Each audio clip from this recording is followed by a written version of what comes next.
You may or may not know that Rachel Maddow took an extended leave and was off the air for 2 months. I know, right? I didn't notice it either. When she came back, she announced that she is taking even more time off and only hosting her show 1 day a week. Mondays, to be specific. So there's an article here from Conservative Brief, and they go into how she's tanking in the ratings and she's taking a lot of time off and blah, blah, blah. I'll leave a link to it so you can check out the detailed stuff, but let me give you a quick overview. She's absolutely tanking in the ratings. So some quick numbers that they don't take into account the entire picture, just an overview, okay? MSNBC Prime is averaging about 1.2 million viewers. That's down 33% since May. But the coveted demographic that advertisers look for, the 25 to 54-year-old sweet spot, only attracts 114,000 viewers. Now that's down 47%. So to put that into perspective, in case you are thinking that maybe people just aren't watching news on TV anymore, Hannity on Fox is crushing Rachel by 252%. So, is she any good at her job? Sometimes the ratings don't tell the whole story. Maybe she has a bad time slot, or the network isn't advertising her properly to the right crowd. It could be anything. But when it gets right down to it, does she report accurate news that people can depend on to learn what's happening in the world? Well, no, not really. She has a track record of being wrong a lot. Take, for example, the Mueller report. She stated that the Mueller report would show Russia colluded with Trump to steal the election. Womp womp. Didn't happen. Taxes.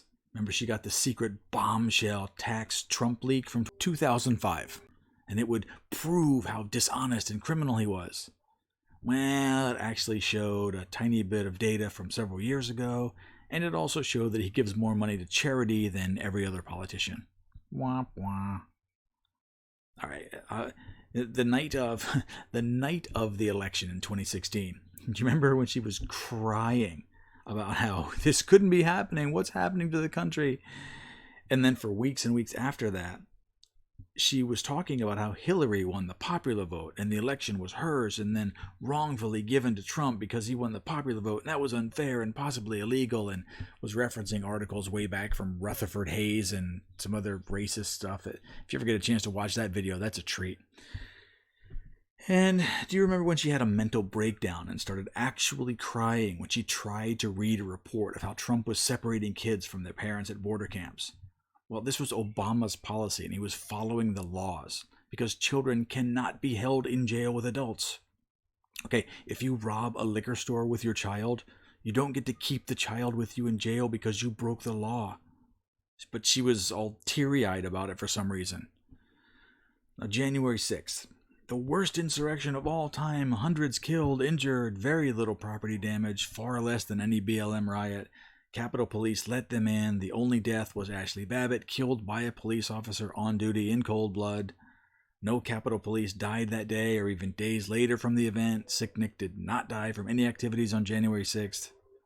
All right, but what about the Shanghai sniffles, the sweet and sour flu? She was a big proponent of wearing masks. Several masks, if you please. She also wanted everyone with a fever to pile into the Javits Center in New York City for treatment, because she was afraid they would crash, her words, and it was important to have a nurse ready to provide oxygen and a ventilator if necessary. Well, it turns out that wasn't a good idea to put lots of sick people into a confined area. Who knew?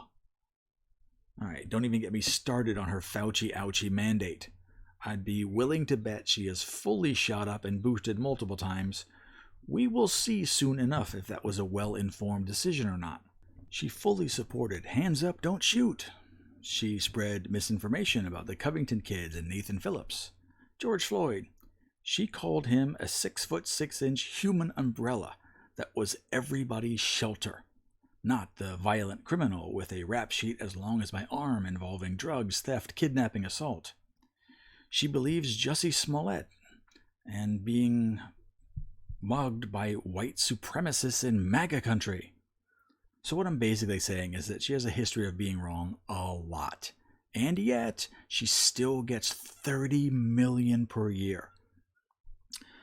So what I'm basically saying is that she has a history of being wrong a lot.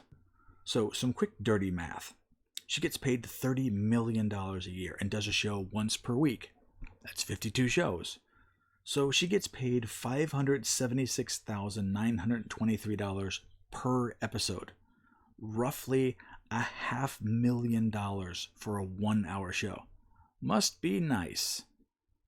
That's more than the president earns in a year. Let that sink in for a second. She also, we'll break it down a little bit more. That's $9,615 a minute. She could buy a decent used Honda every minute she's on the air.